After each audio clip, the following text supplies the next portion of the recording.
Hello friends, welcome back to my channel. मैं हूं अमृता और आज हम बात करने वाले हैं फर्स्ट राउंड टेबल कॉन्फ्रेंस के बारे में, यानी कि प्रथम गोलमेज सम्मेलन के बारे में कि आखिर ये क्यों कॉन्फ्रेंस रखी गई और इसका क्या रिजल्ट हमें मिला।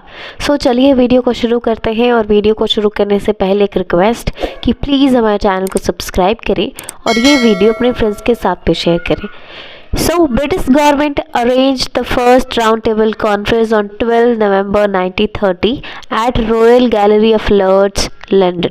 यानी कि ब्रिटिश सरकार ने प्रथम गोलमेज सम्मेलन का आयोजन 12 नवंबर 1930 को किया और यह आयोजन लंदन के रॉयल गैलरी ऑफ लॉर्ड्स में रखी गई। ठीक है, और एक इम्पॉर्टेंट बात, इस राउंड टेबल कॉन्फ्रेंस का जो उद्घाटन था, जो इनॉग्रेशन था, वो उस वक्त ब्रिटेन के जो प्रेसिडेंट थे रामसे मैकडोनल्ड, उन्होंने की थी। ठीक है, round table conference was based on the recommendations of the Mohammad Ali Jinnah to viceroy Irwin. यानी कि जो गोलमेज सम्मेलन रखा गया, ये मोहम्मद अली जिन्ना के सिफारिशों जो उन्होंने लॉर्ड इरविन से की थी, उसके आधार पर की गई। यानी कि मुस्लिम लीग के जो नेता थे मोहम्मद अली जिन्ना, इन्होंने वाइसरॉय इरविन से ये गुजारिश की कि हमें कोई ऐसा सम्मेलन करना चाहिए जहां पर हम सामने बैठकर अपनी बातें कह सकें। उसके बाद इरविन ने ये जाके बात ब्रिटिश गवर्नमेंट से कही, ब्रिटेन में कही, जिसके बाद इस गोलमेज सम्मेलन को अरेंज किया गया, आयोजित किया गया। और एक इम्पॉर्टेंट बात, इस फर्स्ट राउंड टेबल कॉन्फ्रेंस में खुद मोहम्मद अली जिन्ना ने भी शिरकत की थी, वो इसमें शामिल थे। साथ ही साथ ये कॉन्फ्रेंस वो पहला मौका था जहां पर भारतीय और ब्रिटिश आमने सामने बराबरी के ओहदे के साथ एक दूसरे के साथ बैठे। ठीक है, first roundtable conference was held to discuss the Simon Commission report and other important matters। गोलमेज सम्मेलन को ऑर्गेनाइज करने का जो पीछे का जो सबसे बड़ा कारण था, वो था कि साइमन कमीशन की जो रिपोर्ट है, जो 1931 में इस कमीशन ने पब्लिश की थी, उसके बारे में बात की जाए। क्योंकि जो भारतीय थे इस कमीशन की रिपोर्ट से बिल्कुल भी खुश नहीं थे, उन्हें ये रिपोर्ट अच्छी नहीं लगी, इसीलिए ये कॉन्फ्रेंस रखी गई ताकि इस कमीशन की जो कमियाँ हैं उस पर बात की जाए। और साथ ही साथ जो उस वक्त जो भारत में बड़े बड़े मुद्दे थे, जैसे लोग डोमिनियन स्टेटस की बात कर रहे थे, लोग जो अल्पसंख्यकों की मांग थी उस पर बात कर रहे थे, और भी अलग अलग जो मुद्दे थे उस पर चर्चा की जाए, इसके लिए इस राउंड टेबल कॉन्फ्रेंस को ऑर्गेनाइज किया गया था। और एक इम्पॉर्टेंट बात, साइमन कमीशन के ऊपर हमने ऑलरेडी एक वीडियो बना दिया है, आप हमारे चैनल पर जाकर उसको देख सकते। Friends, now will talk about the participants of the conference, यानी कि किन किन लोगों ने, किन किन पार्टीज ने इस कॉन्फ्रेंस में हिस्सा लिया, उसके बारे में हम बात करेंगे।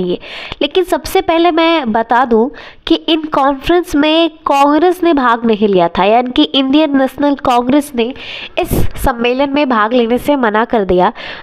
लेकिन कांग्रेस के हिस्सा ना लेने के बावजूद भी मुस्लिम लीग ने इसमें हिस्सा लिया, हिंदू महासभा ने इसमें हिस्सा लिया, and 58 delegate from British India, यानी कि ब्रिटिश भारत से 58 दल भेजे गए इस सम्मेलन में भाग लेने के लिए, and 16 delegates from the native princely states और दियर रिप्रेजेंटेटिव, और जो भारतीय रियासतें थी उनसे भी 16 दल भेजे गए इस सम्मेलन में भाग लेने के लिए।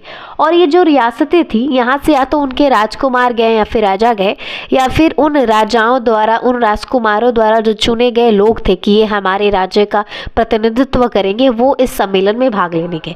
और एक इम्पॉर्टेंट बात, उस वक्त जो ब्रिटेन में पार्टीज थी, ठीक है, उन तीनों पार्टीज़ ने और उनके जो प्रतिनिधि थे, उन्होंने इस सम्मेलन में शिरकत की। और उस वक्त जो पार्टीज थी उनका नाम था conservative, liberals and workers party. ठीक है, इन सब लोगों के अलावा लिबरल्स थे, यानी कि जो उस वक्त उदारवादी थे, उन्होंने इसमें हिस्सा लिया। बर्मा से कुछ लोगों ने इस सम्मेलन में हिस्सा लिया, सिंध से कुछ लोगों ने इसमें हिस्सा लिया, और साथ ही साथ जो क्रिश्चियन थे, ठीक है, उन्होंने भी कुछ, उनके जो रिप्रेजेंटेटिव्स थे उन्होंने भी हिस्सा लिया। ठीक है, इन सारे लोगों को हिस्सा लेने के बावजूद, ठीक है, ब्रिटिश ने भी हिस्सा लिया, भारत से भी कुछ लोग गए, लेकिन जो सबसे हॉट टॉपिक था इस कॉन्फ्रेंस का वो ये था कि कांग्रेस पार्टी ने इस सम्मेलन में जाने से मना कर दिया। और हम आगे पढ़ेंगे कि कैसे कांग्रेस का ना जाना इन सब के जाने के बाद भी कुछ काम नहीं आया। Friends, now will talk about the matter discuss at the conference, यानी कि इस सम्मेलन में कौन कौन से मुद्दे पे बात की गई उसके बारे में हम बात करेंगे। So doctor Ambedkar demand for separate electrodes for the minorities, यानी कि डॉक्टर अम्बेडकर की ये मांग की जो अल्पसंख्यक हैं उनके लिए एक अलग निर्वाचक मंडल का निर्माण किया जाए। ठीक है फ्रेंड्स, मैं आपको बता दूं कि डॉक्टर अम्बेडकर ही वो भारतीय हैं जिन्होंने तीनों गोलमेज सम्मेलनों में हिस्सा लिया, और डॉक्टर अम्बेडकर ने फर्स्ट राउंड टेबल कॉन्फ्रेंस में हिस्सा जो माइनॉरिटीज़ थी, जो अल्पसंख्यक थे, उनका प्रतिनिधित्व करने के लिए लिया था। वो अल्पसंख्यकों की बात वहाँ रख रहे थे। तो इनकी जो सबसे पहली डिमांड थी और जिस पे चर्चा की गई वो ये कि जो अल्पसंख्यक है उनके लिए एक अलग निर्वाचक मंडल का आयोजन किया जाए। ठीक है, फ्रेंचाइज एंड फाइनेंशियल टॉपिक्स, यानी कि भारत में मताधिकार को लेकर भी मुद्दों पर बात की गई। साथ ही साथ जो फाइनेंशियल टॉपिक्स थे, यानी कि यहाँ के जो कर लगाए जो टैक्सेस लगा रही थी सरकार उसके ऊपर, इन सब मुद्दों के ऊपर भी उस कॉन्फ्रेंस में चर्चा की गई। नेक्स्ट टॉपिक था Tej Bahadur Sapru's demand of all India federation, यानी कि लिबरल्स यानी कि उदारवादी की तरफ से शामिल हुए देश के काफ़ी फेमस वकील और फ्रीडम फाइटर तेज बहादुर सप्रू ने ये डिमांड करी कि अखिल भारतीय संघ का निर्माण होना चाहिए। ठीक है, जैसा मैंने आपको बताया कि सिंध और बर्मा से भी लोग शामिल थे इसमें, तो उन्होंने सिंध से रिलेटेड भी मुद्दों पे बात की गई। ठीक है, साथ ही साथ जो भारत में होने वाले जो डिफेंस सिस्टम है, ठीक है, यहाँ के जो सैनिक हैं उनसे रिलेटेड भी बात की गई। सो ये सारी वो मुद्दे थे जिनके ऊपर इस कॉन्फ्रेंस में, सम्मेलन में सारे लोगों ने मिलकर बात की। Friends, now will talk about the results of the conference, यानी कि इस गोलमेज सम्मेलन का आखिरी परिणाम क्या हमें मिला। So first round table conference ended on 19 जनवरी 1931, यानी कि 12 नवंबर 1930 को शुरू हुआ ये जो गोलमेज सम्मेलन था वो 19 जनवरी 1931 को ख़त्म हो गया।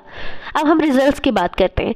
Although many reforms implemented but there was no any big achievement, यानी कि भले ही अलग अलग मुद्दे पे बात की गई, सरकार ने यानी कि ब्रिटिश सरकार ने कहा कि वो इस पे काम करेगी, लेकिन कोई भी बड़ी उपलब्धि इस सम्मेलन से हासिल नहीं हुई। और ऐसा इसलिए हुआ क्योंकि कांग्रेस इस सम्मेलन में भागीदार नहीं थी, क्योंकि जितने भी लोग थे उन्होंने सिर्फ अपने बारे में बात की। ठीक है, जैसे हम डॉक्टर अम्बेडकर की बात कर रहे थे तो उन्होंने सिर्फ अल्पसंख्यकों से रिलेटेड जो मामले थे वो सरकार के सामने रखे, उन पर डिमांड की।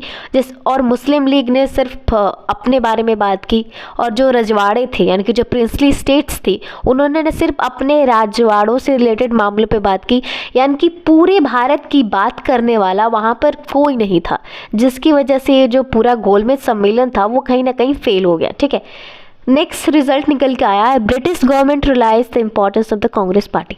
ब्रिटिश गवर्नमेंट को ये समझ में आ गया कि हम भले ही कितने लोग जुटा लें अपने पास, मुस्लिम लीग हो, हिंदू महासभा हो, अलग अलग लोग आए, लेकिन जब तक कांग्रेस पार्टी नहीं आती तब तक कोई भी ठोस रिजल्ट, ठोस अचीवमेंट हमारे हाथ नहीं लगने वाला।